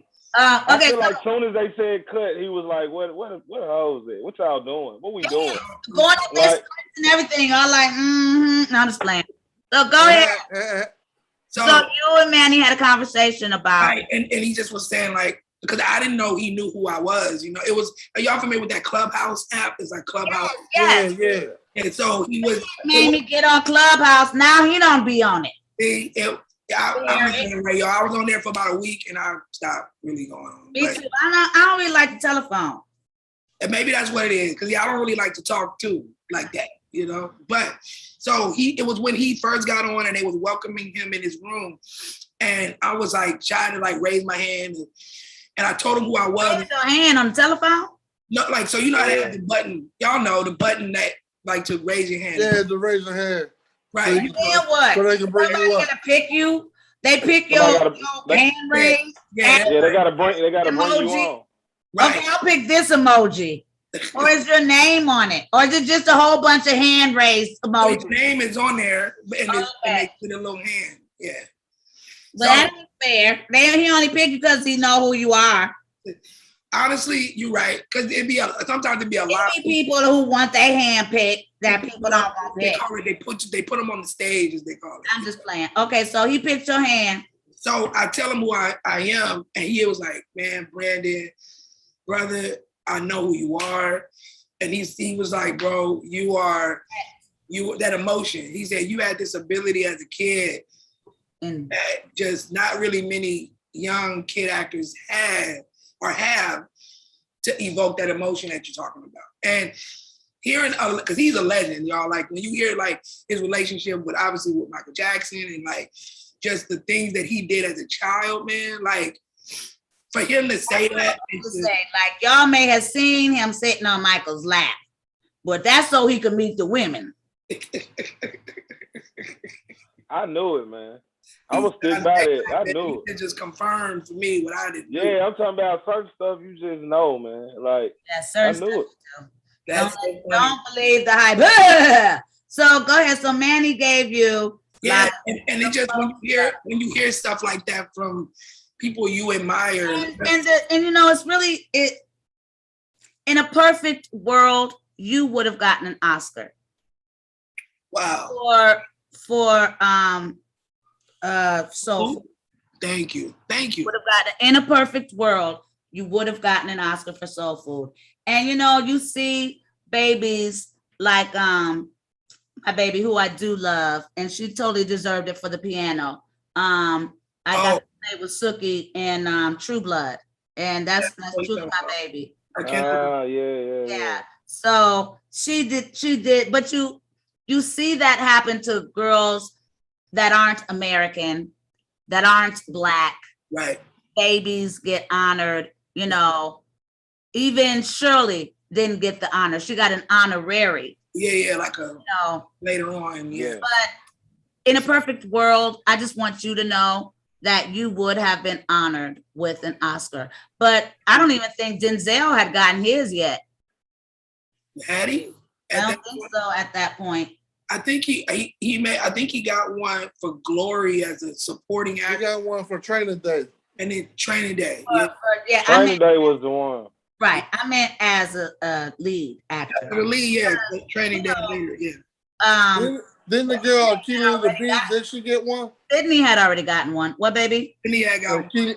Keelan the Bee, what's her real name? No, she didn't get one. Yes. She got nominated. Angela Bassett. Is that who you're asking about? No, Keelan the Bee. Kelly didn't get on Proud Family this season. What's our Kelly's real name, D? You're thinking of what's her about Kiki Palmer? Yeah. Y'all, I love y'all so much. I love y'all how Black people play fucking charades with everybody's name. Oh man, I be peeping game. I'm a movie guy. So hey, that's why I love you so. So I gotta give y'all some flowers for Tales from the Hood before y'all move on. So I gotta give both of y'all some flowers because Tales from the Hood is an iconic movie because it paved the way for people like Jordan Peele. That's a Black horror movie. And y'all had one of the best stories in the movie. If not the best story, I'm just gonna put it out there. Yeah, if not the best story. So like just played your part, little boy. But y'all killed it. And even like the New York Times said that it was the best ass whooping they'd ever seen on film. Really? Hey, but it was both of y'all because that day. Yeah, I don't you know got, if that Paula, was you a got jacked up too. compliment. Yeah, Paula, you got messed up too on that. That's Yeah, what 'cause I'm Paula- talking about. Mine, You talking about mine? I'm like, your ass whooping wasn't as bad as mine. yeah, yours was like, Nah. No, he beat me like a slave, a runaway slave with a belt. Paula role was so dope because she was three people. Like Paula was your mom, then she was the better protective mom. Then the guy, it was like you wanted to like the guy, but you wanted to keep him from getting his ass whooped too. Because you was like, hey, right. you was like, hey, you gotta go. You wasn't telling them why, but you was like, yeah, you gotta get up out of here. This might gonna beat your ass. Like It was ahead of its time also, Jay, because Rusty took a chance on horror. It was ahead of its time. But the horrors of the realities of being Black. Yo, We don't need Dracula. All we got to do is go outside. And as a kid, I didn't even realize what he was saying, y'all, like with my story of child abuse and domestic violence, and of course, police brutality in the first story, then racism, Jim Crow stuff in the third one, and of course, the Black on, violence of our community kind of thing. God bless his soul. Y'all had David Allen Greer as a villain. Y'all the only people that had David Allen Greer as a villain. Nobody else has done that. Obviously, you don't watch Queen Sugar either. Well, I mean, he was evil. Ava is a fan of Rusty's work, and she really enjoyed us, Brandon, in Tales from the Hood. So when it came time for her to cast for people that were committing domestic abuse, or in my case, a victim. I don't like to call us victims. I don't know what you call them. Someone who received domestic abuse. Someone who's experienced it. An experiencer of domestic abuse. So she cast David as an abuser. Like he's like the ass beater of Aunt Vi. He's like is her first husband who changed her whole life and just beat her to a pulp. And then she turned around and cast me as the woman who's getting beat to a pulp by her husband. And she let me know that it was because she was a fan of Rusty. Tell Ava I'm a huge fan of her. I hope she sees this or hears about this and does get in touch with you, because as we go on, we're going to let her know why she needs to get in touch with you and holler at you. And by the way, and two, you'll see why she just adds like one of the, when we get to the point, our DP, and for those that are let's jump on in it. Eric wanted to know what you're doing now. Okay. So I recently, just fast forward a little bit, I focused after acting, like writing, directing more my career. And along with my beautiful partner, who I believe is gone to bed now, we wrote a script. We wrote a script last year, and we won the John Singleton Film Competition. Yeah, man. Can we pause and acknowledge? Can you repeat what you just won? Absolutely, yes. The first ever annual. Yes. And I'll even put it this way.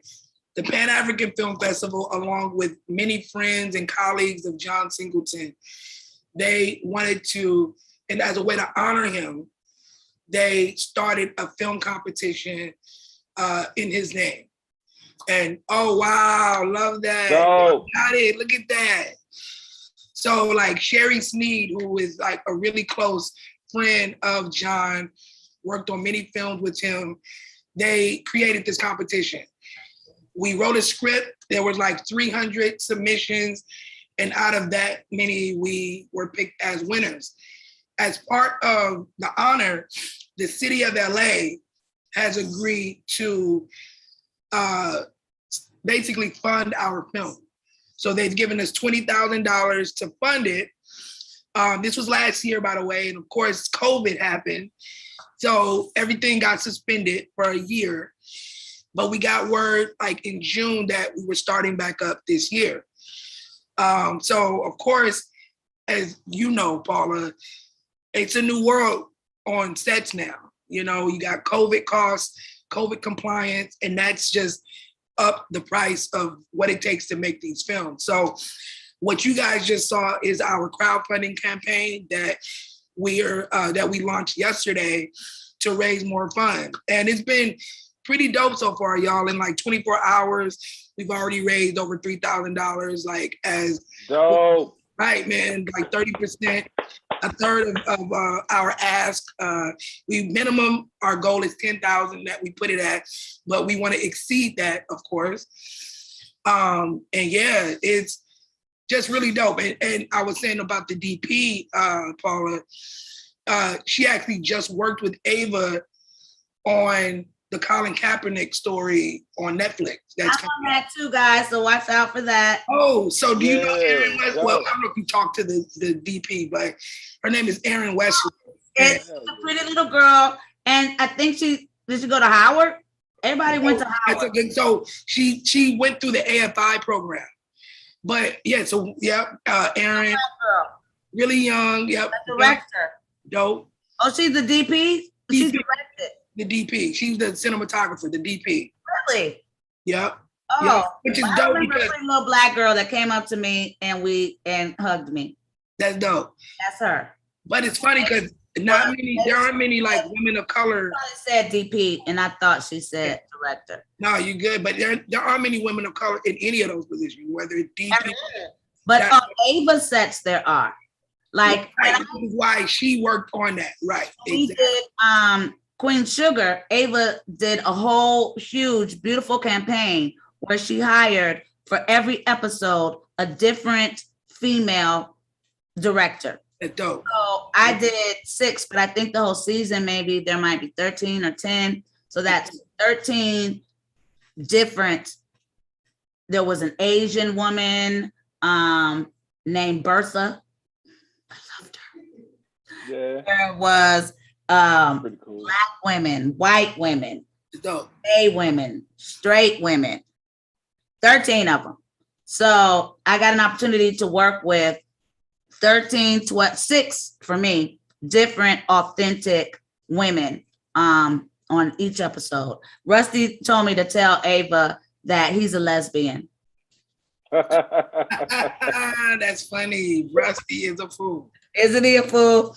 I was like, no, I'm not going to tell her, but I will tell her that I did tell you that she was.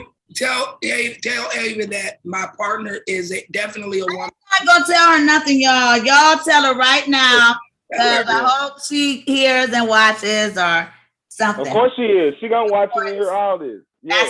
That's my girl. Like that. She'll watch it. Well, look, when she watches this, Ava, my co-director and co-writer is a Black woman. She's extremely talented. So would love for her to connect. You guys need to send money.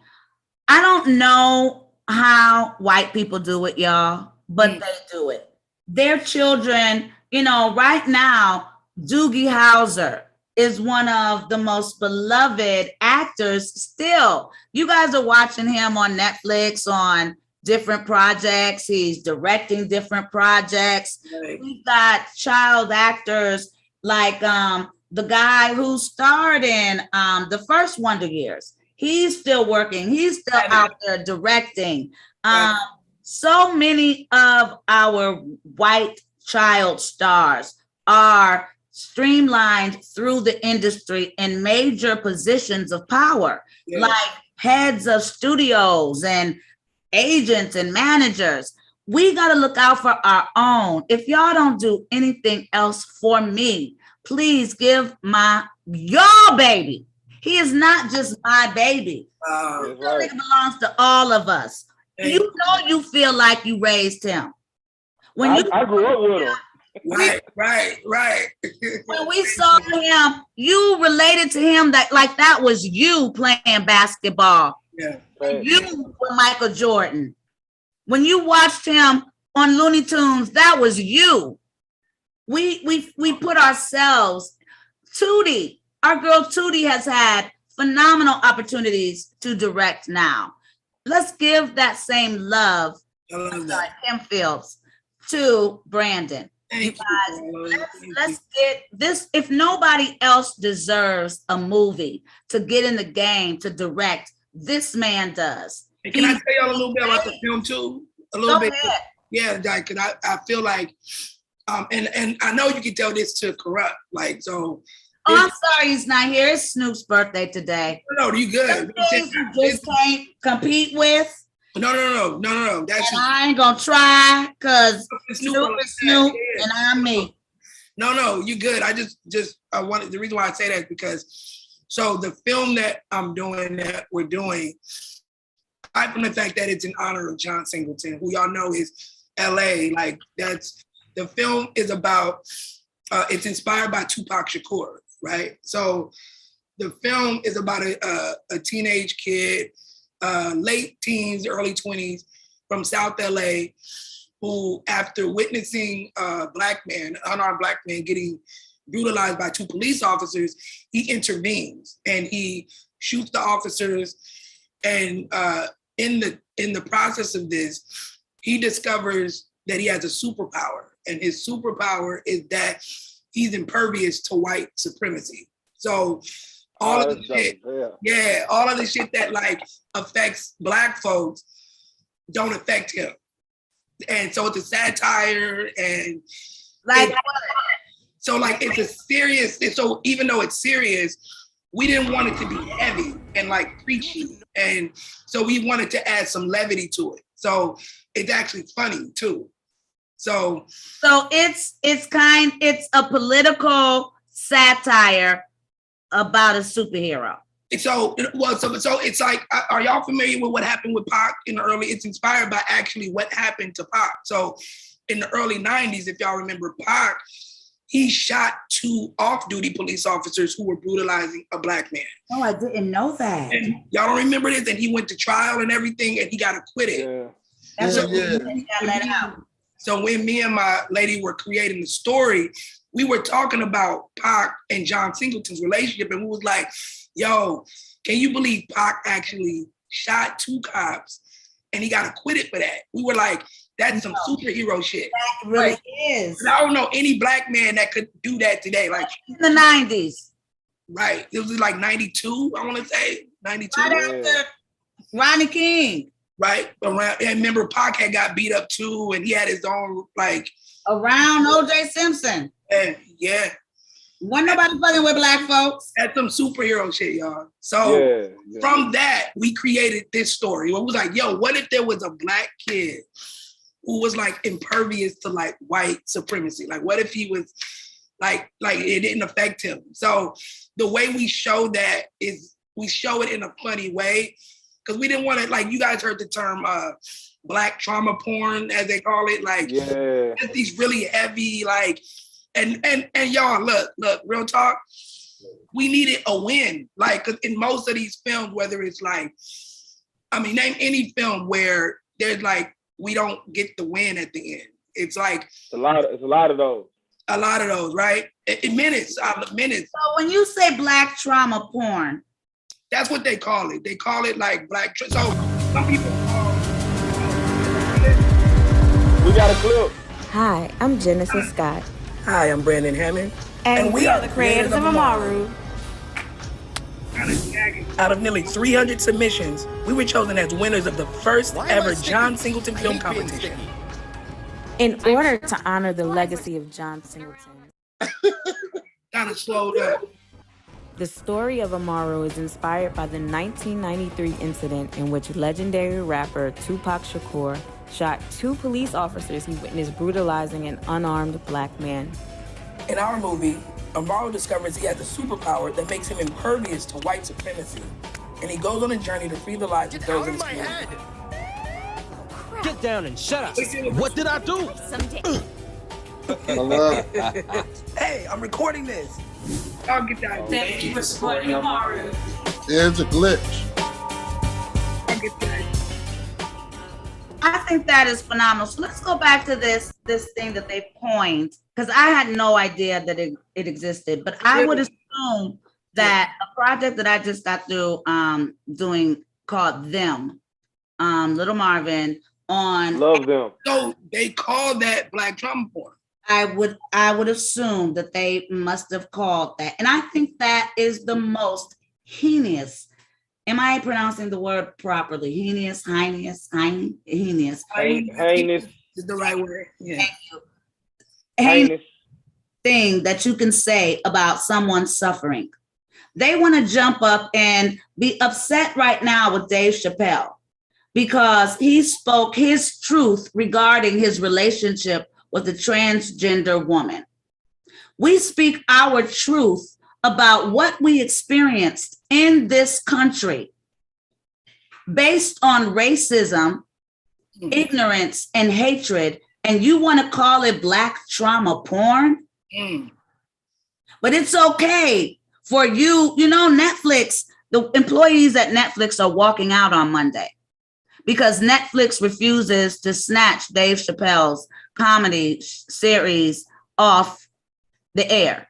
And I still haven't even seen it, Paula. The Closer, I still haven't even seen it yet. All he's talking about is his experience with a transgender woman that changed his perspective and his life. Okay. They don't like it, whomever they is. They being whomever works at Netflix. I don't know if transgender people had anything to say about it. He's specifically speaking about a transgender woman who has since passed away. Yeah. But what he says is, you can talk about white people all day. No, you can talk about Black people all day long and nobody say nothing. But the minute you bring up gay people or white people, it's a problem. So just recently, the guy who said we had Michelin tire lips, we talked about this last week. That was okay. He kept his job. But the minute he said John Gruden. Yeah. The minute he said something about gay people and used the F word, he's immediately fired. Yeah. I don't understand a world that can see one side of the coin, but refuses to flip it over and see the other. And can I piggyback off that really quick, too, Paula? So, and that's the thing right there. The example you just gave.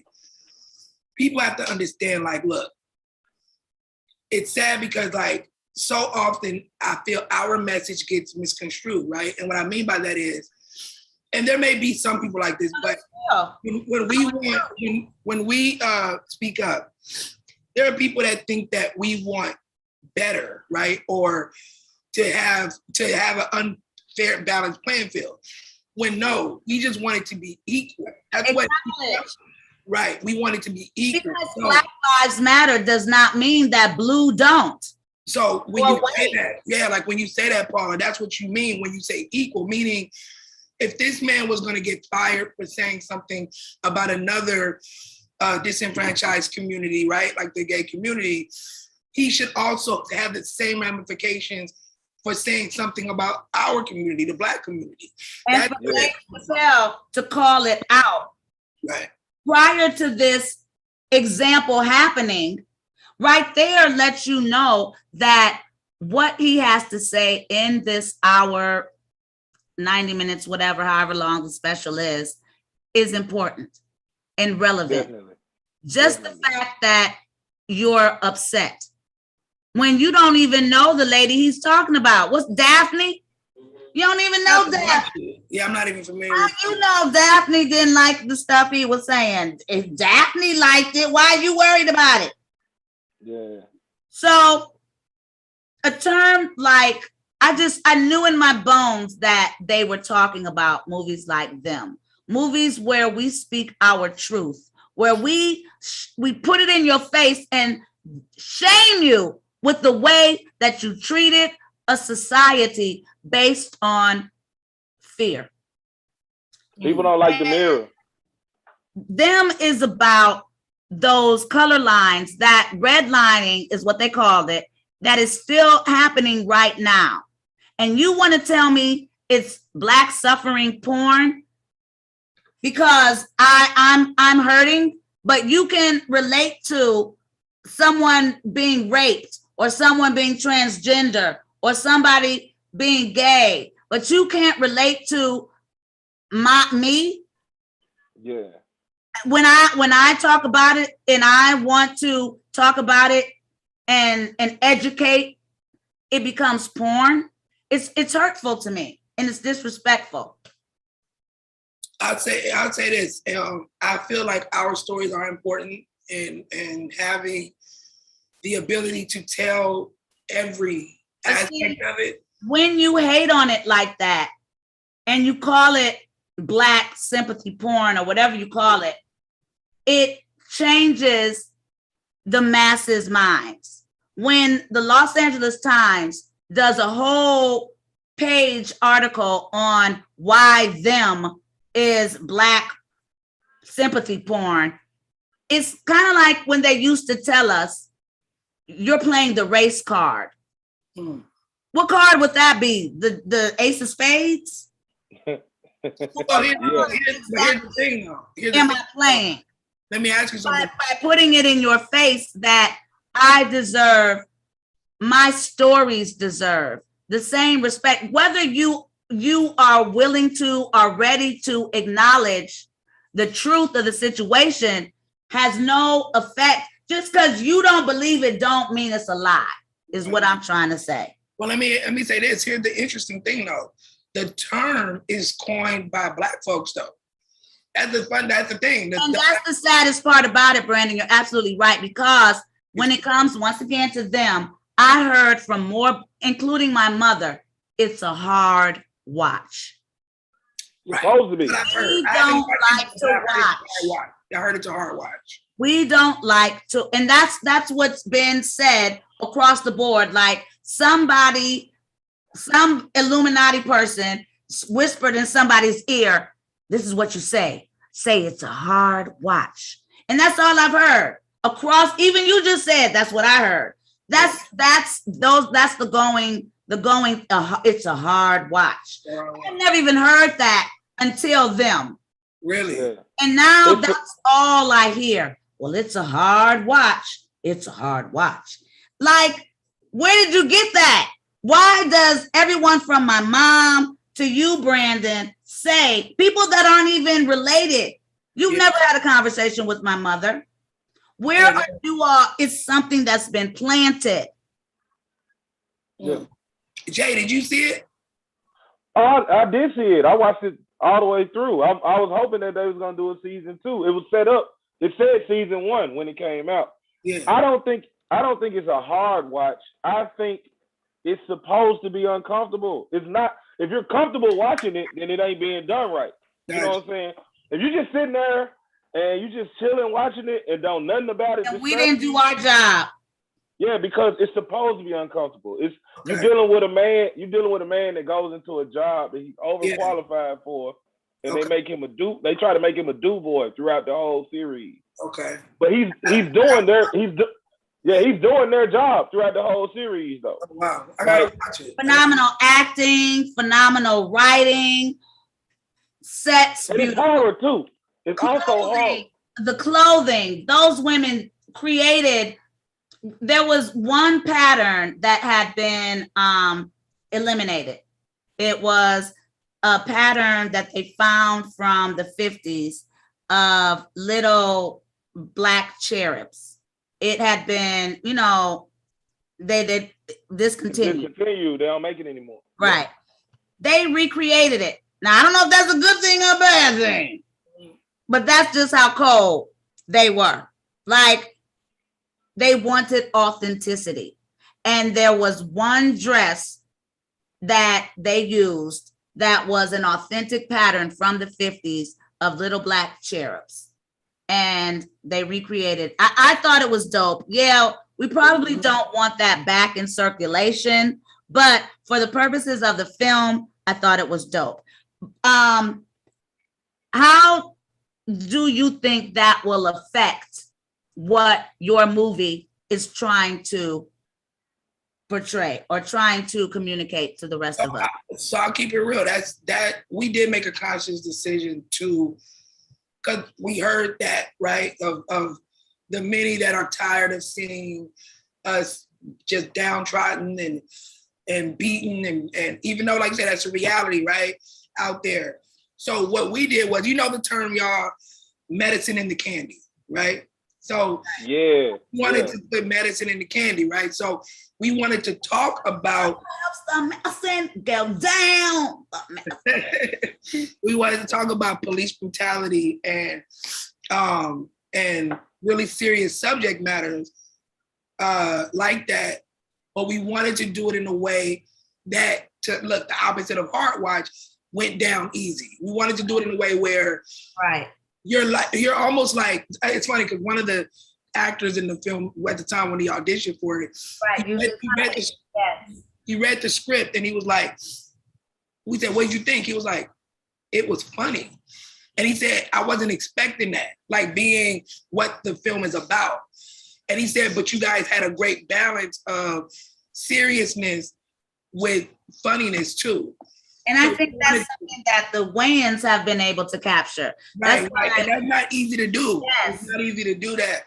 Kurupt and I, that's one of the things I said it for you, message, like that is from the genius of the Wayans, who are able to be politically funny and correctly incorrect.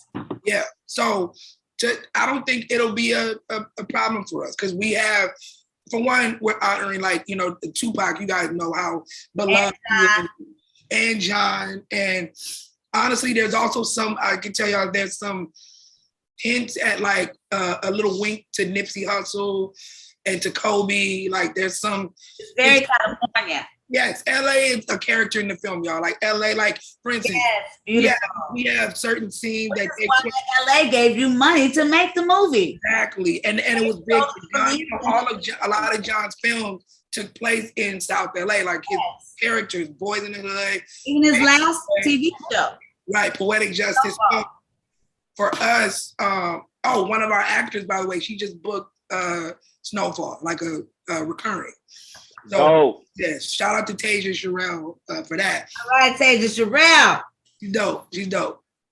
So for us, we were conscious of that. And I feel like with the way we do it, I think people will enjoy it and feel like, you know what, this is that we can root for this kid. Now, I would have to agree with you because recently I'm a big Nate Parker fan. And, you know, I didn't like the way they did him when the Nat Turner story came out. Yeah, how they tried to like sabotage it by doing a whole amazing film, by the way. Yes. I just saw the latest one that I cannot get through. I didn't even get to watch it. I didn't watch that. I couldn't watch Slim and Chicky Face. I can't. Wait, what? What's it called? Slim and Chicky Face. I don't know what the name of it is. Slim and somebody. Queen and Slim. Yeah. I can't watch those types of movies because it hurts my feelings. Like, I can't, I just can't. You know, there was a movie recently, Forrest and I were trying to watch this weekend on Netflix, and what's it called? The little black boy hung himself because he saw the white lady doing it to the man across the street. Voyeurs. I can't, like, you know, so when you say it's a hard watch, I can relate to being unable, and it's not just black stuff, it's white people too, green people, Asian people. There are some things I can't watch that are when you self or the cops. I can't watch. I had a hard time watching the real life when they just recently killed George Floyd and then put it all on TV. I still haven't watched that video. So it's something else. I am thankful that you are able to see that it is hard.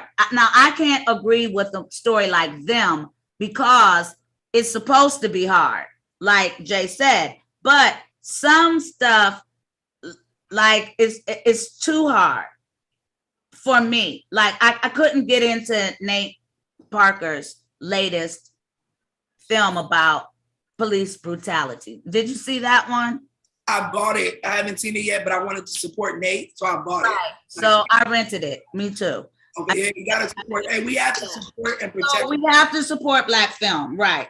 Yeah, really. But it seems like it's along the lines of where you're going. So I'm glad that you're taking Thank you. a lighter approach to a heavy topic. On a serious topic, right? Because by the way, let me say this to the aspiring filmmakers: when you do stuff like that too, still have respect for the subject matter, though. So that doesn't mean like just poo-poo on it, right? Yeah, disrespectful in a way that is like missed the whole point. Right. Still, yeah, we're very respectful of the subject There matter. is comedy in life. Right. We just I mean, we see that Dave Chappelle wins because all comedians win when they have a political voice because it's funny. You know, they're not just beating you over the head with abuse. You're not in church. Even the best preachers tell a few jokes in between the "you're going to hells," you know? Right. Yeah. You comedy is a part of life. Yeah. So, you know, I can't see anything serious not having, even if it takes a couple weeks. When you think back, that shit was funny. When that cop had me down on the ground like that, he was filling up my booty. And by the way, though, bro, like, and here's the funny thing, y'all. Like, the idea, y'all, is we want our Black men and women to be able to live, to laugh, be able to laugh later. You get what I mean? Yeah. If you're choking us out, and there is no laugh later. Yeah, there is no like. So you know, just to, and it's hard to laugh, y'all, in between tears, right? It's hard. So we just hope that with Amaro, we're able to provide a break, a little bit of a break, while also giving a message and not being a Black man. As a Black woman, excuse me, guys, I think that film is important for us to see. But as a Black man, why was it important for you to make? Oh man, it's because of what we're talking about, for one, and two. I mean, and it's one of those things where I'll never get tired of bringing light of this. And I know there are people who roll their eyes and, oh, we talking about this again, and this play. Yes, we are. Yeah, you know. Thank you. But I'll never get like, it's one of the things like I'll never. They're complaining again. Right. And I'll never hungry. Stop being an advocate for people that look like me and Jay and Derek. Like, I'll never stop being an advocate of wanting to protect Black men and women, of course, you know, but like you asked particularly about as a Black man, I'll never get tired of being an advocate for it. And carrying on the legacy of someone like John Singleton, man. You know, LA, California. I mean, y'all know what he represents, man. Like John, rest in peace. I never had the pleasure of meeting him. There's nothing that he wouldn't have chosen you as the first recipient if he had had a voice. So go ahead. What were you saying? I'd ever get to meet him, Paula, work with him, or John? Oh yes, I did. He produced Hustle and Flow. Well, oh, that's right. Oh, but John and I were friends, like Fatima, you know, Fafa, the dancer. Yep. Us like when I was a kid, she introduced John and myself, because you know she did, like, I don't know what she did for John as a choreographer, but you know she did Remember the Times for Michael Jackson. She's and like directed that. That's right. First celebrity choreographers. And she introduced myself and Elise Neal. She had a party so that Elise and I could meet John. That's amazing. That's my honey bunches. So that's love. Like, you got to meet him. That's That's amazing, man. That's one of the. Even I met John before you did. Yeah, because I was on the Wayans Brothers when I met John. You were. So I don't know if I hadn't done that yet. I think I hadn't done that. I hadn't. I need IMDb. I don't know what I did. I don't even know. And that's a good sign though. When you've done that's a healthy Right. career you got right there. Right. That's what that is. you've done so much work, Paula, you don't even remember. You know what, Brandon? We are 13 minutes over schedule, but we did start a little late, which is why I let it run. But it's like my brother was asking me, why do you do 2 hours? But do you see now why I do? It's like it flies because I really, in the first hour, want to. I'm not going to turn on Jay Leno and see you. I guess I'm not going to turn on Jay Leno anyway because he's not on the air anymore. But I'm not going to turn on any of those people and see you. Not today. Tomorrow, when you finish making the movie. So it's important that we have an outlet to see and be seen. That's why Brandon is here, y'all. And Forrest, can you put up the link once more to his film so we can appreciate you coming. And can I appreciate you stopping through, man. Oh man, honestly, Derek, man, Jay, like it was a pleasure, man. Like you guys are awesome, and I want to say, sorry, Kurupt's not here. And please tell him he's a legend, and I'm a big fan of him. And please show him the campaign too. So like I think it'll be something because he needs pop. I know he needs pop. Like, all of that. So it's actually. Oh, and you guys, the link is on my Instagram page too, like in my bio. Yeah. Information. Yep, and on Facebook. You say text it to you, Paula? No, tell the peoples. Oh, got you. Yeah, so just my Facebook, my name, Brandon Hammond. It's only me. You'll see the eyes, beard. And it's on my page. And then on my Instagram page, B as in Brandon, L, love as in like love, _ham, HAMM. But you can also type my name and it'll come up BL_ham. And the link is in my bio. But I'm also going to post it like on the page too.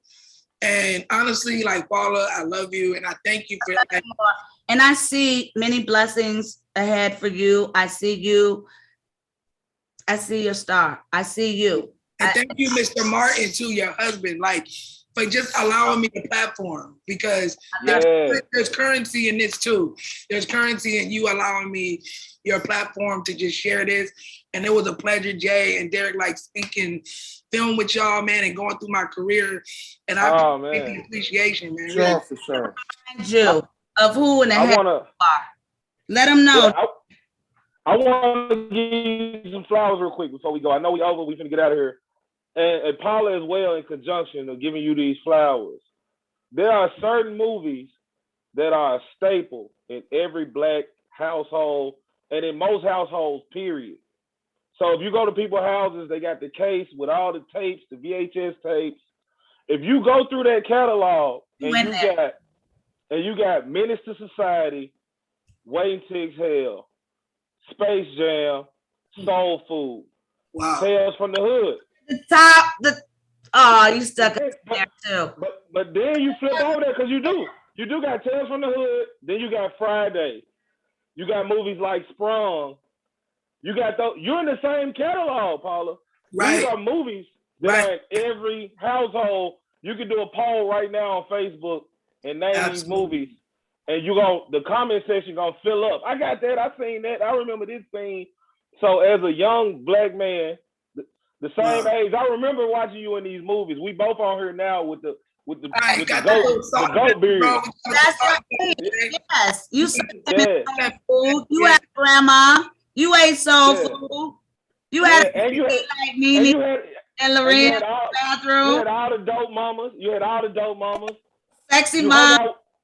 You hung out with Faith after she fucked your uncle. It's cool though. You know what I'm saying? You know what I'm saying? It's cool. You still got the family back together. Got them back together. Yes. Hey, I lied for a good cause, man. There was a major moment too, because there's something small in there that we didn't talk about. Soul Food is narrated by you, right, as the child. Yeah. So not only is the role, you are narrating the transitions through the scenes in that movie. That's major. That's iconic. And you did that as a child. You carried that movie. Hey, we need a Soul Food part 2. And you know, that's a testament to your mom as well. And you know, she's watching out for you. You are a man. Absolutely. And we can look, I can have a list of, including Brittany, we're so happy you're free, girl. But look what happened to my girl, Britt. You know, it's like not easy to grow up in this industry. This man is a living testament that it can be done right. Absolutely. Let's keep him in this game. Let's keep him, let him be we owe it to him. Wow. Like you just said, Jay, he is in everybody's home. Period. Multiple times. Every Black person's home, he is in at least once. And I gotta say, if all of us just send $5, really, the shot. Like, honestly, and look, people say this, but any contribution, y'all, is appreciated. Really, like I appreciate it. I'm not even in it, but I want you all to know that's my baby, and I know he's gonna put me in one of them. Oh, come on now. Yeah. It's not even, we offering that role, girl. Get the first one off the ground. Absolutely. Yeah. Absolutely. And honestly. And then come back for mama. Come back for mama. You always come back. You. Jay is ready too. And Derek. Derek just had his audition. Didn't you, Derek? What'd you say? I said all time. Oh, he did. He said it. Say it again, Derek. You're on drugs. Yo, Derek. Hey, he ready, y'all. I think he's ready. I think he's ready, though. He was born. He gave you a different choice than mine. He gave you a different choice. Mother's in town. Can I spend a little time with him, please, Jay? I like your shirt, whatever. All right, so this is a Black entrepreneur. It's my homegirl. Her name's Ketsuki. This is one of her lines. It says or whatever. Oh, a hoodie. She got hoodies. I thought I said she got hoodies too. Yeah, I want to. Yeah, I love hoodies, man. I gotta link with you, man. That's dope. Well, let's hook up so she can send some to all of us. And I'm sure she would love that. Yeah. Look, shout out to my Take 5 group. I told them I was gonna shout them out because I posted this in my group and they said, you better shout us out or we're gonna delete the post. So I shout you out to the singers. No, it's actually a sports group, y'all. A sports okay. What up, Take 5? You got a shout out. A lot of my friends are in there too. So show us love, show this brother love, like we show you love. And we'll see you next week, Wednesday. We love you. Thank you, Brandon. I love you, Paula.